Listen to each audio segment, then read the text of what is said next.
தந்தை மகன் தூயாவியாரின் பெயராலே.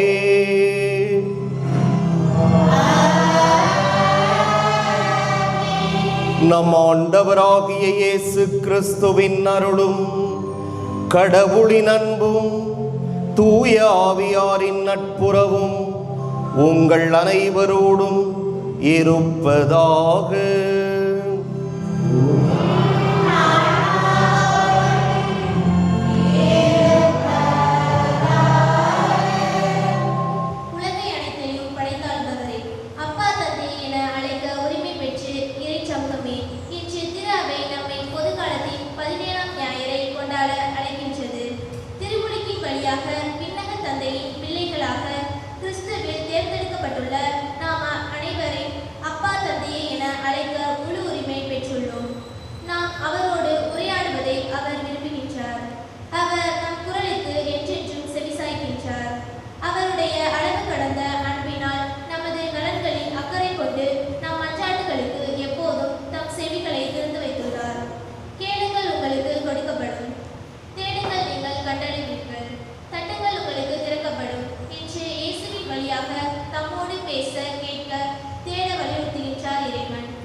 இன்றைய திருப்பலியானது கீழ்வரும் கருத்துக்களுக்காக ஒப்புக் கொடுக்கப்படுகின்றது. சிங்கப்பூரிலே புதிய வீடு வாங்கி குடிபுகுந்திருக்கும் பாக்கியம், பிரண்டன், பால், ஷாலினி ராஜ், மோகன் இவர்களை இறைவன் நிறைவாக ஆசீர்வதிக்க வேண்டும் என்றும் அவர்களுடைய புதிய இல்லமானது இறையன்பும் பிறரன்பும் இறையருளும் பொங்கி வழியும் இல்லமாக மாறிட இந்த திருப்பலி ஒப்புக் கொடுக்கப்படுகின்றது. அன்புமிக்க சகோதர சகோதரிகளே, நம் திருமுழுக்கின் நினைவாக நம் மீது தெளிக்கப்படும் தமது படைப்பாகிய இத்தண்ணீரை புனிதப்படுத்தி அருளுமாறு நம் கடவுளாகிய ஆண்டவரை கெஞ்சி மன்றாடுவோமாக. அவரே நமக்கு உதவி அளித்து நாம் பெற்றுக்கொண்ட தூய ஆவிக்கு உண்மை உள்ளவர்களாய் நிலைத்திருக்க அருள்வாராக. என்றென்றும் உள்ள எல்லாம் வல்ல இறைவா, வாழ்வின் ஊற்றும் தூய்மையின் தொடக்கமுமான தண்ணீரின் வழியாக மக்கள் புனிதம் அடைந்து நிலை வாழ்வின் கொடையை பெற வேண்டும் என்று திருவுளமானீர். இத்தண்ணீரை புனிதப்படுத்தியருள உம்மை வேண்டுகிறோம். ஆண்டவரே, உமது நாளாகிய இன்று உமது அருட்காவலை பெற விரும்புகிறோம். வாழ்வழிக்கும் உமது அருளின் ஊற்றினை எம்மில் புதுப்பித்தருளும். இத்தண்ணீரினால் எங்கள் உள்ளத்தையும் உடலையும் தீமை அனைத்திலிருந்தும் காத்தருள்வீராக. இவ்வாறு நாங்கள் தூய இதயத்துடன் உம்மை அணுகி வரவும் உமது மீட்பை பெற்றுக்கொள்ளவும் தகுதி பெறுவோமாக. எங்கள் ஆண்டவராகிய கிறிஸ்து வழியாக உம்மை மன்றாடுகின்றோம். எல்லாம் வல்ல இறைவா, தண்ணீர் வளம் பெற அதில் உப்பிட வேண்டும் என்று இறைவாக்கினர் எலிசா வழியாக கற்பித்தீர். உமது படைப்பு பொருளாகிய இந்த உப்பை பரிவிரக்கத்துடன் புனிதப்படுத்தி அருள உம்மை தாழ்மையுடன் வேண்டுகிறோம். ஆண்டவரே, உப்பு கலந்த தண்ணீர் தெளிக்கப்படும் இடமெல்லாம் தீயோனின் தாக்குதல் அனைத்தும் தோல்வியுறச் செய்வீராக. உம் தூய ஆவியார் உடனிருந்து எங்களை இடையராது காத்தருள்வாராக. எங்கள் ஆண்டவராகிய கிறிஸ்து வழியாக உம்மை மன்றாடுகின்றோம்.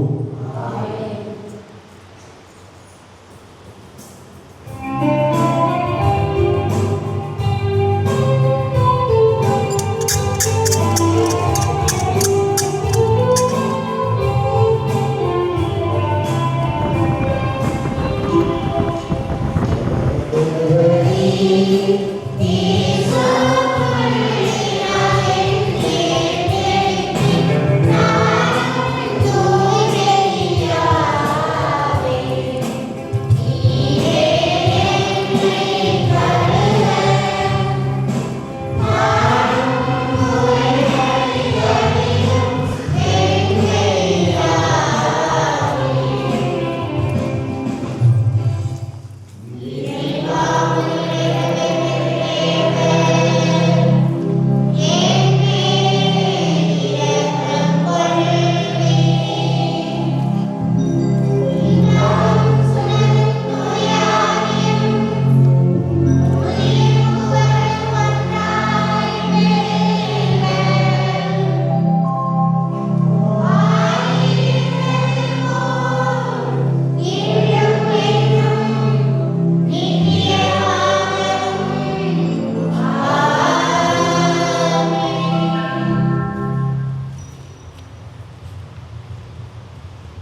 எல்லாம் வல்ல இறைவன் நம் பாவங்களிலிருந்து நம்மை தூய்மைப்படுத்துவாராக.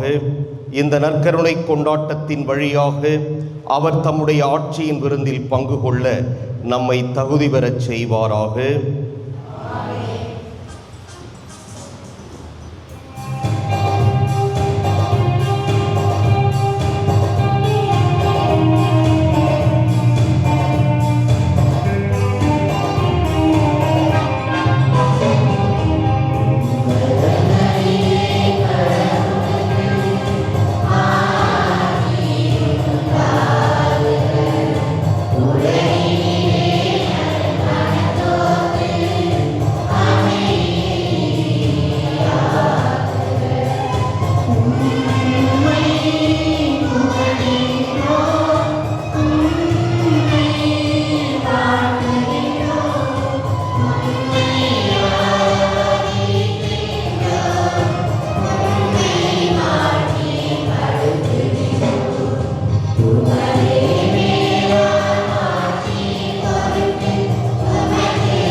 மன்றாடுவோமாக.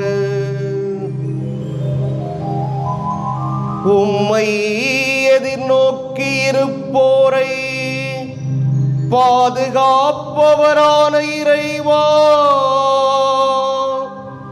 உம்மாலன்றி ஆற்றல் வாய்ந்ததும் புனிதமானதும் எதுவுமில்லை. எங்கள் மீது உமது இரக்கத்தை மேன்மேலும் பொழிவதால் உம்மை எங்கள் தலைவராகவும் வழிகாட்டியாகவும் ஏற்றுக்கொண்டு நிலையானவற்றை நாங்கள் இப்போதே பற்றிக் கொள்ள நிலையற்ற இன்றைய நன்மைகளை பயன்படுத்தச் செய்வீராக. உம்மோடு தூய ஆவியாரின் ஒன்றிப்பில் இறைவனாய்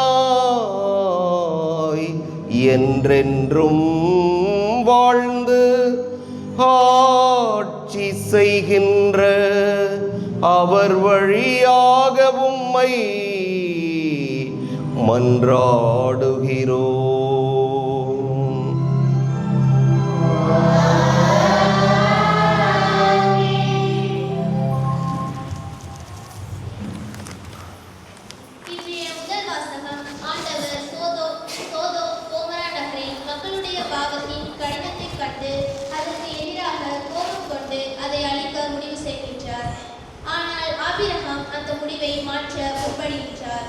சோதோம் கோமராவுக்கு பரிந்து பேசுகின்றார்.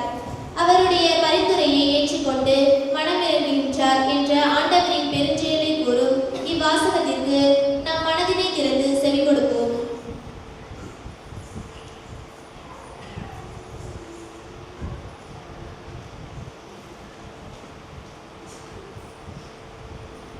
முதல் வாசகம். என் தலைவரே, நான் இன்னும் பேச வேண்டும், சினமடைய வேண்டாம். தொடக்க நூலிலிருந்து வாசகம். அதிகாரம் 18, இறை வசனங்கள் 20 முதல் 32 முடிய. அந்நாள்களில் ஆண்டவர் ஆபிரகாமை நோக்கி சோதோம் கோமராவுக்கு எதிராக பெரும் கண்டன குரல் எழுப்பியுள்ளது. அவற்றின் பாவம் மிகவும் கொடியது. என்னை வந்தடைந்த கண்டன குரலின்படி அவர்கள் நடந்து கொண்டார்களா இல்லையா என்று அறிந்து கொள்ள நான் இறங்கி சென்று பார்ப்பேன் என்றார். அப்பொழுது அந்த மனிதர்கள் அவ்விடத்தை விட்டு சோதோமை நோக்கி சென்றார்கள். ஆபிரகாமோ ஆண்டவர் திருமுன் நின்று கொண்டிருந்தார். ஆபிரகாம் அவரை அணுகி கூறியதாவது: தீயோரோடு நீதிமான்களையும் சேர்த்து அழித்து விடுவீரோ? ஒருவேளை நகரில் 50 நீதிமான்களாவது இருக்கலாம். அப்படியானால் அதில் இருக்கின்ற 50 நீதிமான்களையும் முன்னிட்டாவது அவ்விடத்தை காப்பாற்றலாம். அழிப்பீரோ? தீயவனோடு நீதிமான்களை அழிப்பது உமக்கு ஏற்றதென்று, நீதிமானை தீயவனையும் சமமாக நடத்துவது உமக்கு உகந்ததென்று. அனைத்துலகிற்கும் நீதி வழங்குபவர் நீதியுடன் தீர்ப்பு வழங்க வேண்டாமோ என்றார். அதற்கு ஆண்டவர்: நான் சோதோம் நகரில் 50 நீதிமான்கள் இருப்பதாக கண்டால் அவர்களின் பொருட்டு முழுவதையும் காப்பாற்றுவேன் என்றார். அப்பொழுது ஆபிரகாம் மறுமொழியாக: தூசியும் சாம்பலுமான நான் என் தலைவரோடு பேச துணிந்து விட்டேன். ஒருவேளை அந்த 50 நீதிமான்களில் 50 பேர் குறைவாய் இருக்கலாம். 5 பேர் குறைவதை முன்னிட்டு நகர் முழுவதையும் அழிப்பீரோ என்றார். அதற்கு அவர்: நான் 45 பேரை அங்கே கண்டால் அழிக்க மாட்டேன் என்றார்.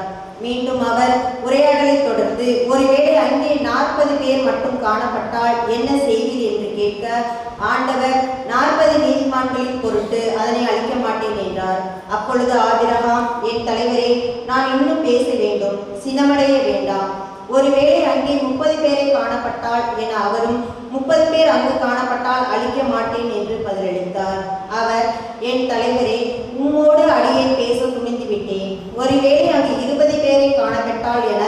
அதற்கு அவர்: 20 பேரை முன்னிட்டு நான் அழிக்க மாட்டேன் என்றார். அதற்கு அவர்: என் தலைவரை, சினமடைய வேண்டாம். இன்னும் ஒரே ஒரு தடவை மட்டும் என்னை பேசிவிடும். ஒருவேளை அங்கு 10 பேர் மட்டும் காணப்பட்டால் என. அவர் அந்த 10 பேரை முன்னிட்டு அழிக்க மாட்டேன் என்றார். இது ஆண்டவர் வழங்கும் அருள்வாக்கு.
தொலைவிலிருந்தே அறிந்து கொள்கின்றீர்.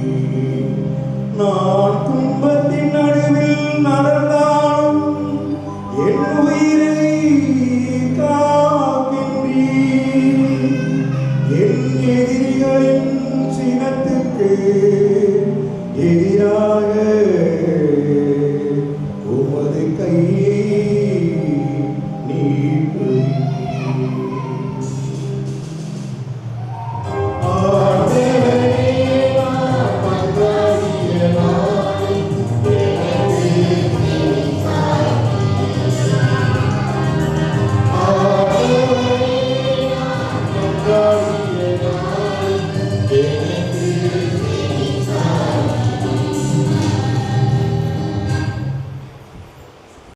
நாம் பாவத்தையும் சாவையும் கிறிஸ்துவில் வென்று அவரை அடக்கம் செய்யப்பட்டுள்ளோம். திருமுழுக்கினால் பாவத்தின் வழியாக இறந்தவர்களாக இருந்த நிலையை அவர் சிலுவையின் வழியாக உடைத்தெறிந்து நம்மை மீட்டுக் கொண்டார். அவரின் ஆற்றல் மீது நம்பிக்கை கொண்டு அவரின் உயிர் பெற்று வாழ அழைப்பு விடுக்கும் இவ்வாசகத்திற்கு செவி கொடுப்போம். இரண்டாம் வாசகம். கடவுள் உங்களை அவரோடு உயிர் பெறச் செய்தார். திருத்தூதர் பவுல் கொலோசியருக்கு எழுதிய திருமுகத்திலிருந்து வாசகம்.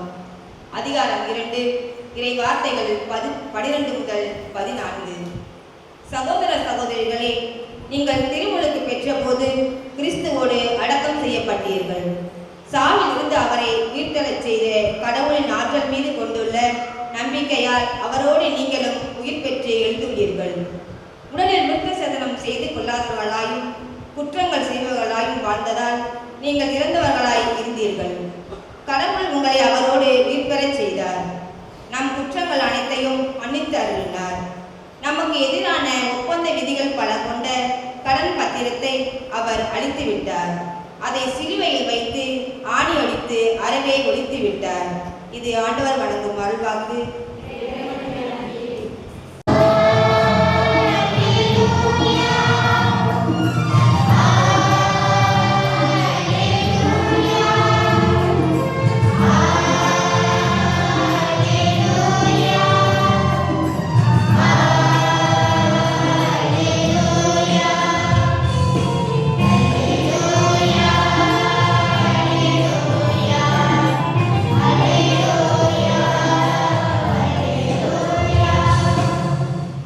பிள்ளைகளுக்கு உரிய மனப்பான்மையை பெற்றுக் கொண்டீர்கள்.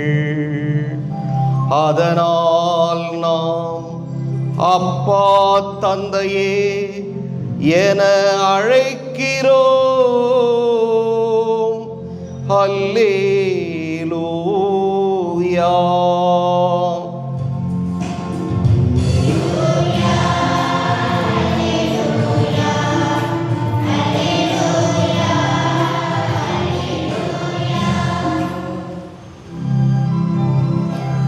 ஆண்டவர் உங்களோடு இருப்பாராக.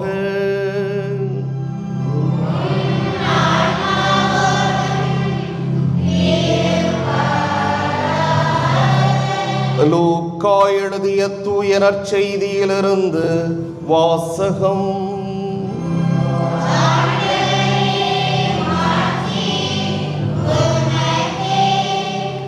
அதிகாரம் 11, இறைவாக்குகள் 1 தொடக்கம் 13 இறுதியாக. அக்காலத்தில் இயேசு ஓரிடத்தில் இறைவனிடம் வேண்டிக் கொண்டிருந்தார். அது முடிந்ததும் அவருடைய சீடர்களுள் ஒருவர் அவரை நோக்கி, ஆண்டவரே, யோவான் தம் சீடருக்கு இறைவனிடம் வேண்ட கற்றுக் கொடுத்தது போல் எங்களுக்கும் கற்றுக்கொடும் என்றார். அவர் அவர்களிடம், நீங்கள் இறைவனிடம் வேண்டும் பொழுது இவ்வாறு சொல்லுங்கள்: தந்தையே, உமது பெயர் தூயது என போற்றப் பெறுக. உமது ஆட்சி வருக. எங்கள் அன்றாட உணவை நாள்தோறும் எங்களுக்கு தாரும். எங்களுக்கு எதிராக குற்றம் செய்வோர் அனைவரையும் நாங்கள் மன்னிப்பதால் எங்கள் பாவங்களையும் மன்னியும். எங்களை சோதனைக்கு உட்படுத்தாதேயும், தீயோனிடமிருந்து எங்களை விடுவித்தருளும் என்று கற்பித்தார். மேலும் அவர் அவர்களை நோக்கி பின்வருமாறு கூறினார்: உங்களுள் ஒருவர் தம் நண்பரிடம் நள்ளிரவில் சென்று, நண்பா, 3 அப்பங்களை எனக்கு கடனாக கொடு, என்னுடைய நண்பர் ஒருவர் பயணம் செய்யும் வழியில் என்னிடம் வந்திருக்கிறார், அவருக்கு கொடுக்க என்னிடம் ஒன்றுமில்லை என்று சொல்வதாக வைத்துக் கொள்வோம். உள்ளே இருப்பவர், எனக்கு தொல்லை கொடுக்காதே, ஏற்கனவே கதவு பூட்டியாயிற்று, என் பிள்ளைகளும் என்னோடு படுத்திருக்கிறார்கள், நான் எழுந்திருந்து உனக்கு தர முடியாது என்பார். எனினும் அவர் விடாப்பிடியாய் கதவை தட்டி கொண்டே இருந்தால், அவர் தம் நண்பர் என்பதற்காக எழுந்து கொடுக்காவிட்டாலும் அவரது தொல்லையின் பொருட்டாவது எழுந்து அவருக்கு தேவையானதை கொடுப்பார் என நான் உங்களுக்கு சொல்கிறேன். மேலும் நான் உங்களுக்கு சொல்கிறேன், கேளுங்கள், உங்களுக்கு கொடுக்கப்படும், தேடுங்கள், நீங்கள் கண்டடைவீர்கள், தட்டுங்கள், உங்களுக்கு திறக்கப்படும். ஏனெனில் கேட்போர் எல்லாரும் பெற்றுக்கொள்கின்றனர், தேடுவோர் கண்டடைகின்றனர், தட்டுவோருக்கு திறக்கப்படும். பிள்ளை மீனை கேட்டால் உங்களுள் எந்த தந்தையாவது மீனுக்கு பதிலாக பாம்பை கொடுப்பாரா? முட்டையை கேட்டால் அவர் தேளை கொடுப்பாரா? தீயோர்களாகிய நீங்களே உங்கள் பிள்ளைகளுக்கு நற்கொடைகள் அளிக்க அறிந்திருக்கிறீர்கள். அப்படியானால் விண்ணகத் தந்தை தம்மிடம் கேட்போருக்கு தூய ஆவியை கொடுப்பது எத்துணை உறுதி. ஆண்டவரின் அருள்வாக்கு.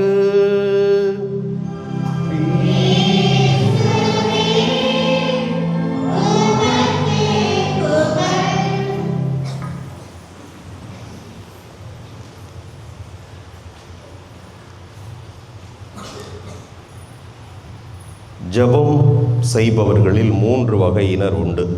எத்தனை வகையினர்? 3 வகையினர். முதல் வகை தினமும் ஜெபிப்பவர்கள், தினமும் ஜெபிப்பவர்கள். 2வது வகை எப்பொழுதாவது ஜெபிப்பவர்கள். 3வது வகை புரியல, ஏதாவது ஒரு பிரச்சனைன்னா ஓடி வந்து கோயிலில் ஜெபிப்பவர்கள். இந்த 3 வகை ஜெபிப்பாளர்களை நாம் பார்க்கிறோம். முதல் வகை யாரு? தினமும் ஜெபிப்பவர்கள். 2வது எப்பொழுதாவது ஜெபிப்பவர்கள். 3வது பிரச்சனைன்னா தேடி ஆண்டவரிடம் வந்து ஜெபிப்பவர்கள். இந்த 3 வகையில் நாம் எந்த வகை? நீங்களே உங்கள் மனசில் இந்த கேள்வியை கேளுங்க. இந்த 3 வகையில் நாம் எந்த வகை? உங்களுக்கே பதில் தெரியும், அப்படிதானே? உங்களுக்கே பதில் தெரியும். இதில் ஏறக்குறைய ஒரு பாதி பேருக்கு மேலே, பாதி பேர் ஏதாவது ஒரு பிரச்சனைனா தான் அழுதுகிட்டு அடிச்சுக்கிட்டு எங்கே வருவாங்க? கோயிலுக்கு வருவாங்க. அப்போ தான் போய் சாந்தி மளிகையில் மெழுகுதிரி வாங்கிட்டு வருவாங்க, சாம்பிராணி வாங்கிட்டு வருவாங்க, பூ வாங்கிட்டு வருவாங்க, போட்டு என்ன செய்வாங்க? வேண்டிக்குவாங்க. என்ன அழுதுகிட்டே, எனக்கு இப்படி ஆயிடுச்சு, இப்படி ஆயிடுச்சு, ஏன் எனக்கு இப்படி ஆணுச்சு என்று ரொம்ப உருக்கமாக வேண்டிக்குவாங்க. அப்போ கடவுள் கேட்பார், இத்தனை வருஷமாக எங்கேயா போன?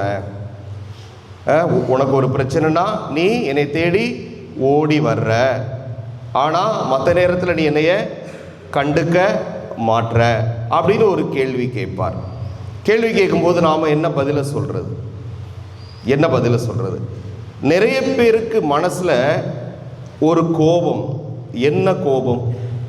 நான் கடவுள்கிட்ட இதை கேட்டேன், மாதாட்ட இதை கேட்டேன், அன்னம்மாள்கிட்ட இதை கேட்டேன், அந்தோணியார்ட்ட அதை கேட்டேன், சவேரியார்ட்ட அதை கேட்டேன், எனக்கு கொடுக்கல. எத்தனை தடவை கேட்டேன்?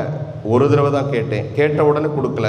அதனால் கோவப்பட்டுட்டு கோயிலுக்கு வர்றதில்ல, ஜபிக்கிறதில்ல. அந்த மாதிரி சில விஷயங்களை நாம் பார்க்குறோம். இன்றைக்கு நம்ம முதல் வாசகத்தை பார்க்குறோம். யாரிடம் ஜெபிப்பது? யார்? ஆண்டவரா? ஆபிரகாம் யார்கிட்ட ஜெபிக்கிறார்? கடவுளிடம் ஜெபிக்கிறார். எந்த நகருக்காக ஜெபிக்கிறார்? Sodom Gomorrah. சில பைபிளில் இருக்க வார்த்தைகள்லாம் சில பேருக்கு வாயில் வராது. நிறைய பேர் எசாயான்னு சொல்ல தெரியாது, ஏசையாம்பாங்க. ஏசையா நம்ம ஊரில் நிறைய பேர் இருக்காங்க. அவங்க எழுதின புத்தகம் கிடையாது. என்னது? எசாயா. வராது வாயில். அதெல்லாம் நம்ம அடிக்கடி வாசிக்கின்ற பொழுது தான் நமக்கு வரும். அதனால் கொமோரா அப்படிங்கிறது வராது. கொமாரா, கோமரா அப்படிங்கிறதெல்லாம் வரும். சோதோம் கொமோரா அந்த ஊருக்காக ஜெபிக்கிறார். என்ன ஜெபிக்கிறார்? அந்த ஊருக்கு எதிராக கண்டன குரல்கள் கடவுள்கிட்ட போகுது. கண்டன குரல்கள். ஐயோ இது ஊராது. எத்தனையோ மனக்குமுறல் மனசுக்குள்ளே அப்படியே கண்டிக்கிறாங்க. ஐயோ ஐயோன்னு சொல்லிட்டு இந்த கண்டன குரல்கள் எல்லாமே கடவுள்கிட்ட போகுது. அவர் பார்க்குறாரு, சரி இவ்வளவு கண்டன குரல்கள் எழுகின்றனவே, இந்த நகரை நாம் என்ன செய்து விடலாம்? என்ன செய்து விடலாம்? அழித்து விடலாம் என்று ஆண்டவர் முடிவு செய்கிறார். அப்போதான் யாரு குறுக்க போகிறது? ஆபிரகாம் போய் என்ன கேட்குறாரு? ஃபஸ்ட்டு நீங்கள் அடிக்கடி சொல்கிறவங்க சொல்லாதீங்க. அவர் என்ன கேட்குறாரு? தந்தையாம் இறைவனிடம் ஆண்டவர்கிட்ட என்ன கேட்குறாரு? நீங்கள் அழிக்க போகிறீங்க, சரி ஓகே, கயவர்கள் தீயவர்கள் பொல்லாதவர்கள்லாம் அழிக்க போகிறீங்க, ஓகே, ஒரு 50 நீதிமான் அந்த ஊரில் இருந்தால் என்ன பண்ணுவீங்க? அவர் என்ன சொல்கிறாரு? ஓகே, அந்த 50 நீதிமான் பொருட்டாவது அந்த நகரை நான் அழிக்க மாட்டேன் அப்படின்னு. அடுத்து ஒரு கொஞ்சம் தைரியம் வந்துச்சு. 50 40 45 ஒரு 5 பேரை கம்மி பண்ணுறார், மைனஸ் பண்ணுறார். ஒரு 5 பேர் குறைவாக இருந்தால் சரி ஓகே, 5 பேர் குறைவாக இருந்தாலும் நான் அந்த நகரை அழிக்க மாட்டேன். அடுத்தது 40, அடுத்தது 30, அடுத்தது 20, அடுத்தது 10. அதோடு இன்னைக்கு வாசகம் முடிஞ்சிருச்சு. ஆனால் கடைசியில் ஒரு நீதிமான் இருந்தால் கேட்பார், அந்த ஒரு நீதிமான் பொருட்டாவது இந்த நகரை நான் அழிக்க மாட்டேன். ஆக நம்ம ஒரு தடவை ஜபம் பண்ணிட்டு கிடைக்கலன்னே நமக்கு கோபம் வருது, கடவுளை வெறுக்கிறோம், கோயில் பக்கம் வர்றது கிடையாது. இன்னும் கொஞ்சம் தைரியம் இருந்துச்சுன்னா கோயிலை நோக்கியே மண்ணவாரி தூக்கி நீ நாசமா போன்னு வேண்டிடுவாங்க சில பேர். அந்த மாதிரி ஒரு சூழ்நிலையில் இருக்கிறோம். இங்க பாருங்க, இவர் தனக்காக ஜபிக்கவில்லை, தனக்காக சோதோம் கொமோரா மக்களுக்காக அவர் ஜபிக்கிறார். எவ்வளவு கோச்சுக்காதீங்க, கோபப்படாதீங்க, இன்னொரு தடவை கேட்குறேன், தயவு செய்து என்ன புரிஞ்சு, இப்படி திரும்ப திரும்ப கேட்குறாரு.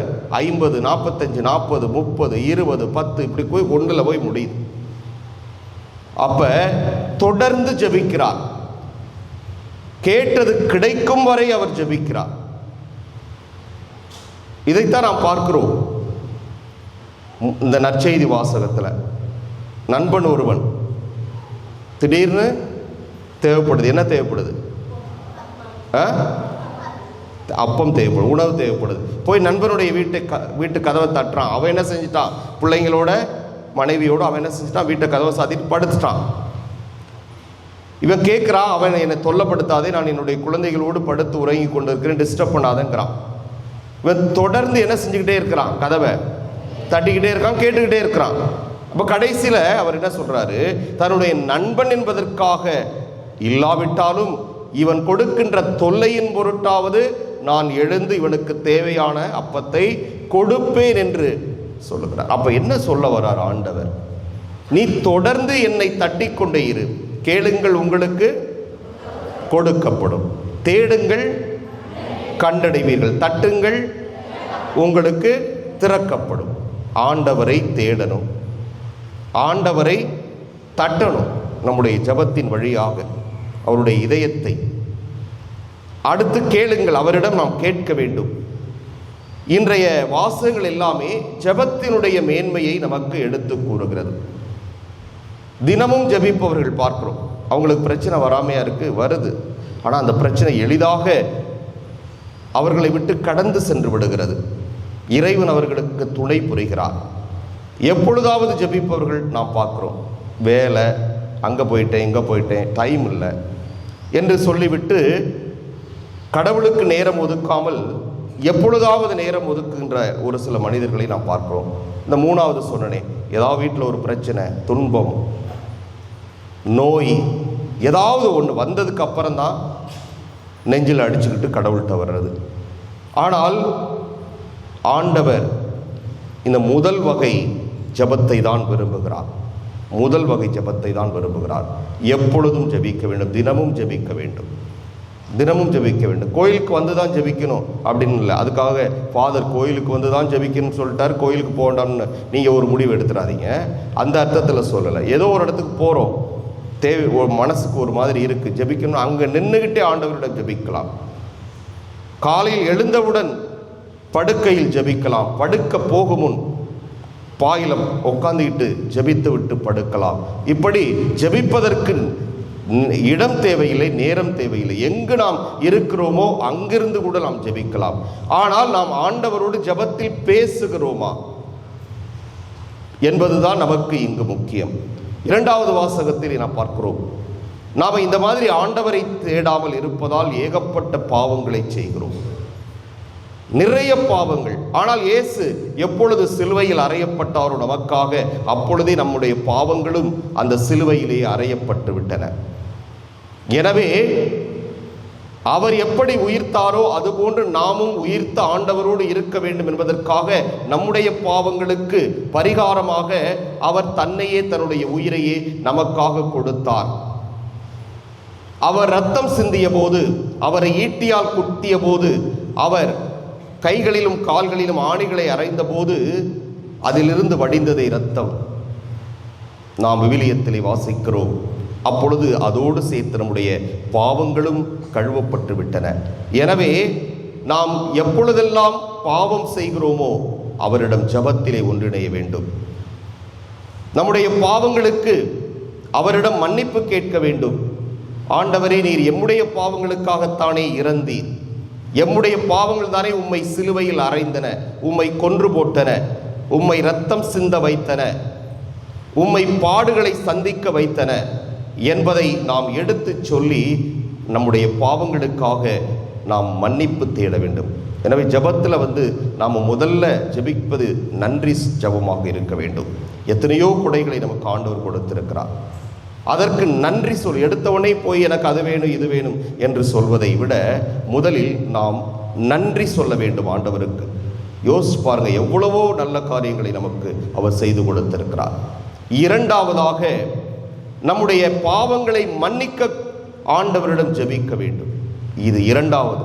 மூன்றாவதாகத்தான் நம்முடைய தேவைகளுக்காக நாம் ஆண்டவரிடம் ஜெபிக்க வேண்டும். எனவே நாம் ஜெபத்திலே இது மூன்றும் இணைந்திருக்க வேண்டும். இல்லை என்றால் ஒரு ஜெபம் முழுமை பெறாது. எனவே அன்புக்குரியவர்களே, இன்று நம் ஆண்டவர் ஜெபத்தினுடைய மேன்மையை, முக்கியத்துவத்தை பற்றி நமக்கு சொல்லுகிறார். எனவேதான் எப்படி ஜெபிக்க வேண்டும் என்று கற்றுக் கொடுக்கிறார் ஆண்டவர். அவர் என்ன சொல்றார்? தந்தையே, உமது பெயர் தூயது என போற்ற பெறுக, உமது ஆட்சி வருக. அதுதான் முதல் இறைவனுக்கு முக்கியத்துவம். முதலில் இறைவனுக்கு முக்கியத்துவம், அடுத்தது எங்கள் அன்றாட உணவை, அடுத்தது நம்முடைய தேவைகள். எனவே இந்த அடிப்படையிலே நம்முடைய ஜெபமானது இருக்க வேண்டும். அவருக்கு நன்றி சொல்ல வேண்டும், அவரை போற்ற வேண்டும், நம்முடைய பாவங்களுக்கு அவரிடம் மன்னிப்புக்காக ஏங்க வேண்டும். அடுத்ததாக நம்முடைய தேவைகளை அவரிடம் எடுத்து சொல்லி ஜெபிக்க வேண்டும். எனவே நாம் ஜெபிக்கின்ற பொழுது கேட்ட உடனே முதல் முறை கேட்கும் பொழுதே எனக்கு அது நிறைவேறிவிட வேண்டும் என்ற எண்ணத்தில் ஜெபிக்க வராதீர்கள். அப்படி கிடைக்கவில்லை என்றால் உடனே ஒரு வெறுப்பு நமக்கு வருகிறது. கடவுள் மேல் ஒரு வெறுப்பு வருகிறது, மாதா மேல நமக்கு ஒரு வெறுப்பு வருகிறது, அன்னாள் மேல ஒரு வெறுப்பு வருகிறது, அந்தோனியார் மேல ஒரு வெறுப்பு வருகிறது. நான் கேட்டேன், கிடைக்கல. அந்த அவ கேட்டா அவர் கொடுத்துட்டாரு, அவன் கேட்டான் அந்தோனியார் செஞ்சு கொடுத்துட்டாரு, ஆனால் எனக்கு செய்யலை. அப்படி அல்ல. எத்தனை முறை நமக்கு கிடைக்கும் வரை நாம் அவரிடம் கேட்க வேண்டும். மற்ற புனிதர்கள் எல்லோருமே நமக்கு இடைநிலையாளர்கள். நமக்கு அருள் வரங்களையும் புதுமைகளையும் நமக்கு தேவையானது பெற்று தருவதும் ஒரு இடைநிலையாளர்கள். ஆனால் அவர்கள் நமக்கு கொடுப்பது கிடையாது. அவர்கள் இயேசுவிடமிருந்து நமக்கு பெற்று தருகிறார்கள். எனவே நாம் புனிதர்கள் வழியாக ஜெபித்தாலும் சரி, நாம் இயேசுவிடம் ஜெபித்தாலும் சரி, நாம் கேட்பது கிடைக்கும் வரை தொடர்ந்து ஜெபித்துக் கொண்டே இருக்க வேண்டும். கிடைக்கலனா இன்னும் நம்முடைய ஜெபங்களை ஆண்டவர் கேட்டுக்கொண்டு எதிர்பார்த்து கொண்டிருக்கிறார் என்பது அர்த்தம் என்பதை உணர்ந்தவர்களாக இந்த திருப்பலியிலே கலந்து கொள்வோம். ஆமென். எழுந்து நின்று விசுவாசத்தை அறிக்கையிடுவோம்.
அன்புக்குரியவர்களே, நம்முடைய தேவைகளை எல்லாம் மன்றாட்டுக்களாக ஆண்டவரிடம் எடுத்துரைப்போம். எங்கள் அன்பு தந்தையே, திருவைக்காக மன்றாடுகிறோம். உன் பிள்ளைகளை மைக்க மேலே இன்னும் தூக்கிவிடும். எங்கள் அன்பு தந்தையே, திருவைக்காக மன்றாடுகிறோம். உன் பிள்ளைகளாகிய எங்கள் ஒவ்வொருவருக்கும் ஆசி வழங்கியருளும். நாங்கள் அனைவரும் தூய ஆவியாரை பெற்றவர்களாக கிறிஸ்து இயேசுவில் ஒன்றித்து வாழ்ந்திட உண்மை மன்றாடுகிறோம். தந்தையே, எங்கள் பலவீனத்தாலும் இயலாமையினாலும் நாங்கள் உமக்கு எதிராகவும் பிறருக்கு எதிராகவும் பாவங்கள் பல செய்து உமது ஆவியை இழந்து நிற்கின்றோம். உம்மிடம் திரும்பி வர ஆசைப்படுகின்றோம்.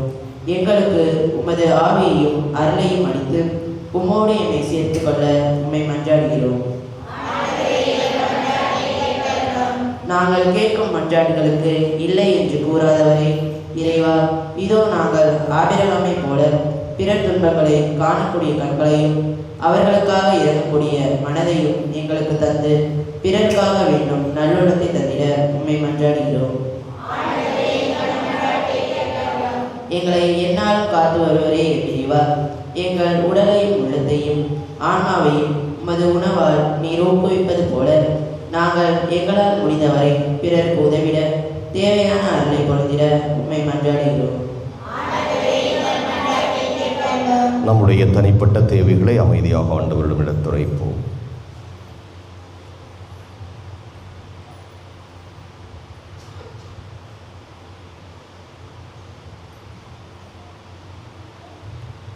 மன்றாடுவோமாக.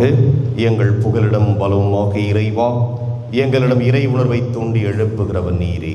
உம்முடைய மக்களின் உருக்கமான இந்த மன்றாட்டுக்களை ஏற்று நிறைவு செய்ய வேண்டும் என்று எங்கள் ஆண்டவர் கிறிஸ்து வழியாக உம்மை மன்றாடுகின்றோம்.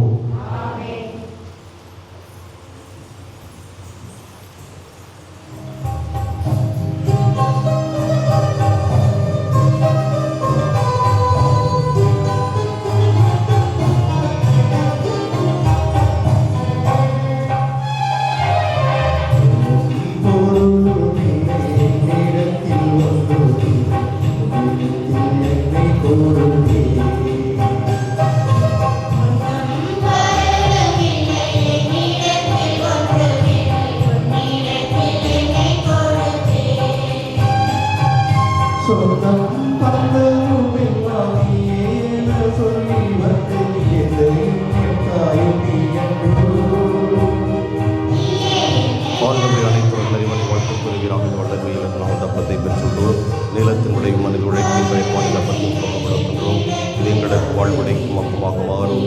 இறைவன் வாழ்த்து பெறுவாராக.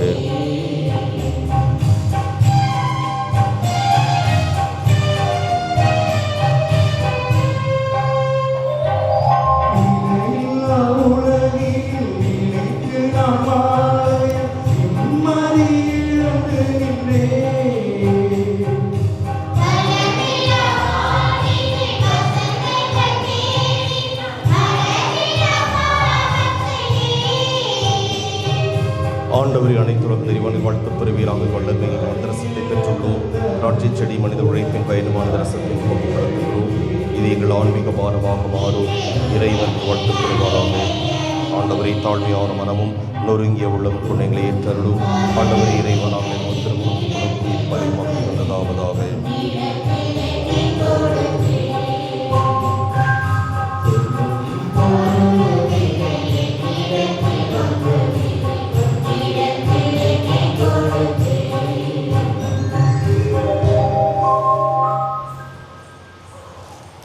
சகோதர சகோதரிகளே, என்னுடையதும் உங்களுடையதுமான இப்பலி எல்லாம் வல்ல தந்தையாக இறைவனுக்கு ஏற்றதாகும்படி மன்றாடுங்கள்.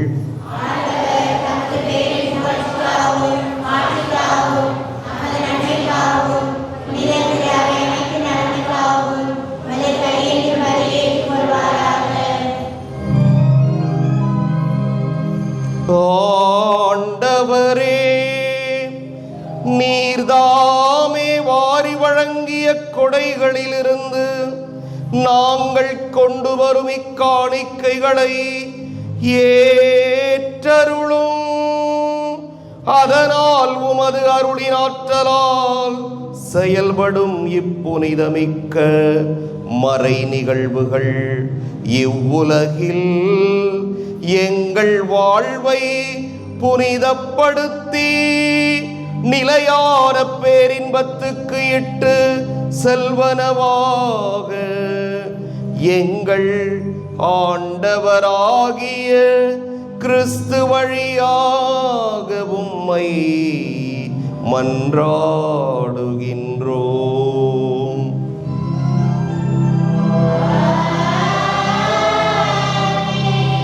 ஆண்டவர் உங்களோடு இருப்பாராக.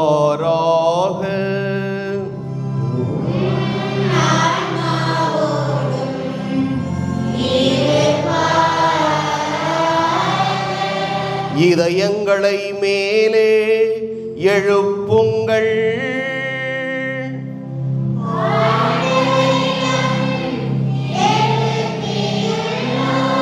நம் இறைவனாகிய ஆண்டவருக்கு நன்றி கூறுவோம்.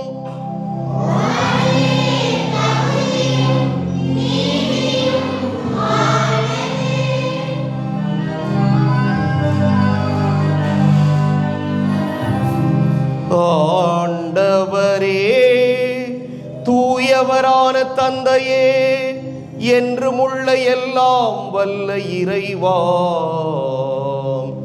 எந்நாளும் எவ்விடத்திலும் நாங்கள் உமக்கு நன்றி செலுத்துவது மெய்யாகவே தகுதியும் நீதியும் ஆகும். எங்கள் கடமையும் மீட்புக்கு உரிய செயலுமாகும். நாங்கள் வாழ்வதும் இயங்குவதும் இருப்பதும் உம்மிலேதான். இந்த உடலோடு வாழ்கையில் உமது பரிவிரக்கத்தின் பயன்களை மட்டுமே நாங்கள் நாள்தோறும் அனுபவிப்பதோடன்றி இப்பொழுதே நிலை வாழ்வின் பிணையை கொண்டுள்ளோம். ஏனெனில் உம்மாவியாரின் முதற்கனிகளை பெற்றுள்ள நாங்கள் பாஸ்காமறை நிகழ்வின் பயன் எங்களுக்கு என்றும் உண்டு என நம்புகிறோம். அந்த ஆவியார் வழியாகவே நீர் இயேசுவை சாவினின்று உயிர்த்தெழ செய்தீர். ஆகவே நாங்கள் வானதூதர் அனைவரோடும் சேர்ந்து உம்மை புகழ்ந்தேத்தி அக்களித்து கொண்டாடி ஆர்ப்பரித்து பாடுவதாவது:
ஆண்டவரே, நீர் மெய்யாகவே தூயவர், தூய்மை அனைத்துக்கும் ஊற்று. ஆகவே உம்முடைய ஆவியை பொழிந்து இக்காணிக்கைகளை தூய்மைப்படுத்த உம்மை வேண்டுகிறோம்.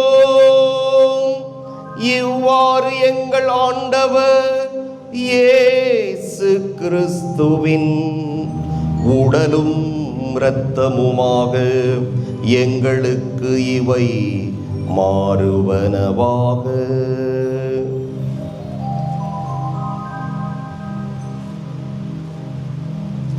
அவர் பாடுபட உளம் கனிந்து தம்மை கையளித்த போது அப்பத்தை எடுத்து நன்றி செலுத்தி அதை பிட்டு தம் சீடர்களுக்கு அளித்து கூறியதாவது, அனைவரும் இதிலிருந்து பெற்று உண்ணுங்கள். ஏனெனில் இது உங்களுக்காக கையளிக்கப்படும் என் உடல்.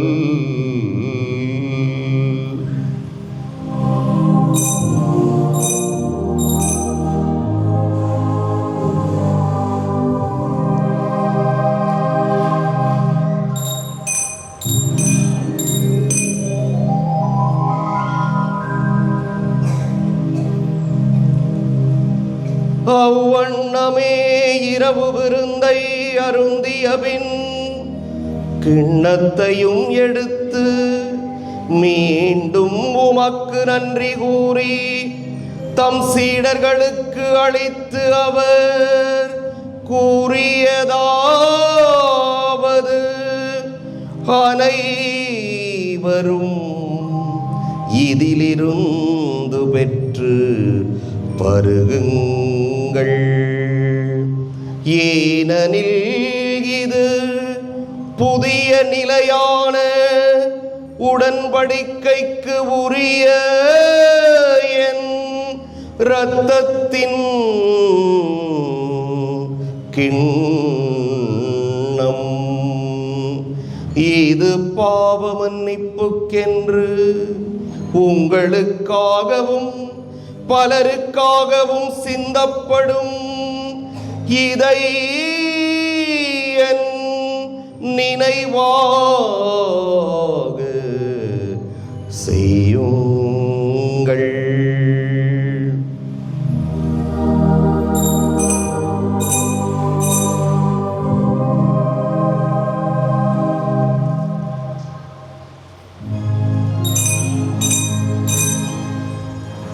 நம்பிக்கையின் மறைபொருள்.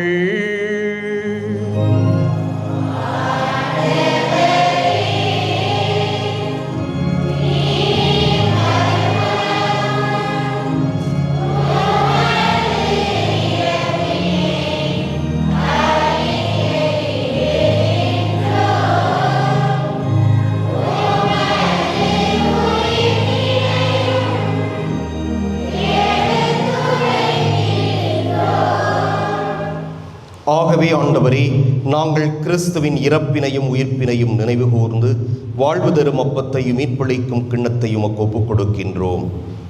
உம் திருமுன் நின்று உமக்கு ஊழியம் புரிய தகுந்தவர்கள் என எங்களை ஏற்றுக்கொண்டீர். எனவே உமக்கு நன்றி செலுத்துகிறோம். மேலும் கிறிஸ்துவின் உடலிலும் இரத்தத்திலும் பங்கு கொள்ளும் எங்களை தூய ஆவியார் ஒன்று சேர்க்க வேண்டுமென உம்மை தாழ்மையுடன் மன்றாடுகின்றோம். ஆண்டவரே, உலகெங்கும் பரவியிருக்கும் உமது திரு அவையை நினைவு கூர்ந்தருளும். எங்கள் திருத்தந்தை லியோ, எங்கள் ஆயர் சகாயராஜ், எல்லா திருநிலையினராகிய அனைவரோடும் உமது திரு அவை அன்பில் நிறைவு பெறச் செய்தருளும். மேலும் உயிர்த்தெழும் எதிர்நோக்குடன் துயில் கொள்ளும் எங்கள் சகோதரர் சகோதரிகளையும் இறந்தோர் அனைவரையும் இரக்கத்துடன் நினைவு கூர்ந்து உமது திருமுக ஒளியினுள் ஏற்றருளும். எங்கள் அனைவர் மீதும் இரக்கமாயிரும். கடவுளின் கன்னித்தாயான புனித மரியா, அவருடைய கணவரான புனித யோசேப்பு, புனித திருத்தூதர்கள், இவ்வுலகில் உமக்கு உகந்தவராய் இருந்தோராகிய புனிதர் அனைவருடனும் நாங்கள் நிலை வாழ்வில் பங்கு கொள்ளும் தகுதி பெற்று உம் திருமகன் இயேசு கிறிஸ்து வழியாக உம்மை புகழ்ந்தேத்தும் வரமருள உம்மை மன்றாடுகிறோம்.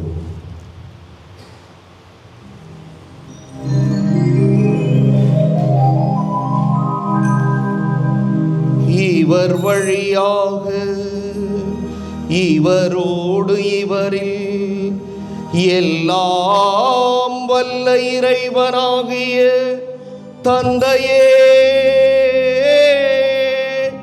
தூய ஆவியாரின் ஒன்றிப்பில் எல்லா புகழும் மாட்சியும் என்றென்றும் உமக்கு உரியதே.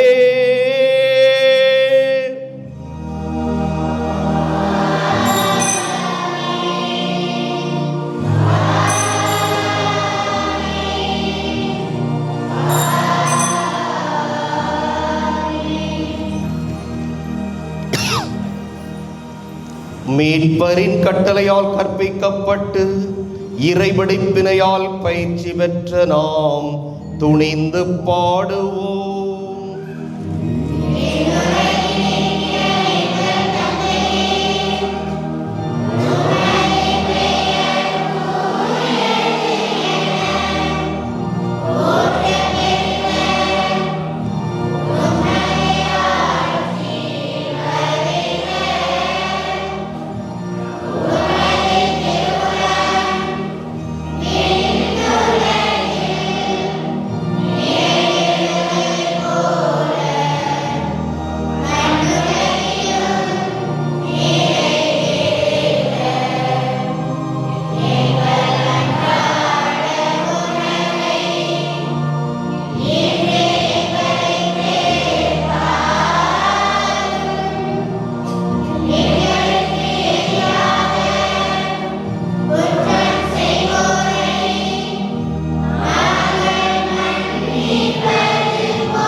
ஆண்டவரே, தீமை அனைத்திலிருந்தும் எங்களை விடுவித்து எங்கள் வாழ்நாளில் அமைதியை கனிவுடன் அருள உம்மை மன்றாடுகிறோம்.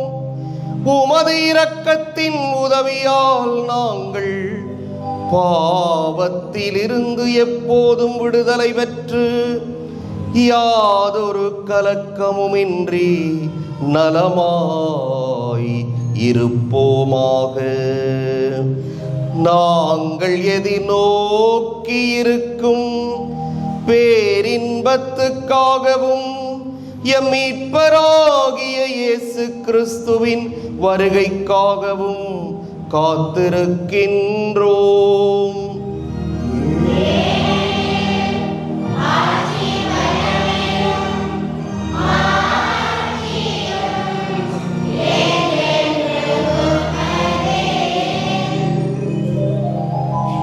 ஆண்டவரே இயேசு கிறிஸ்துவே, அமைதியை உங்களுக்கு விட்டுச் செல்கிறேன், என் அமைதியையே உங்களுக்கு அளிக்கின்றேன் என்றும் திருத்தூதர்களுக்கு மொழிந்தீரே. எங்கள் பாவங்களை பாராமல் உமது திரு அவையின் நம்பிக்கையை கண்ணோக்கி உமது திருவுளத்துக்கு ஏற்ப அதற்கு அமைதியையும் ஒற்றுமையையும் அளித்தருள்வீராக. என்றென்றும் வாழ்ந்து ஆட்சி செய்கின்றவர் நீரே.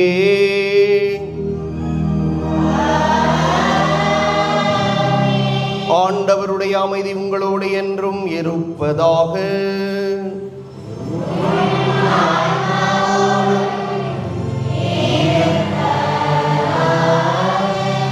ஒருவருக்கொருவர் அமைதியை பகிர்ந்து கொள்வோம்.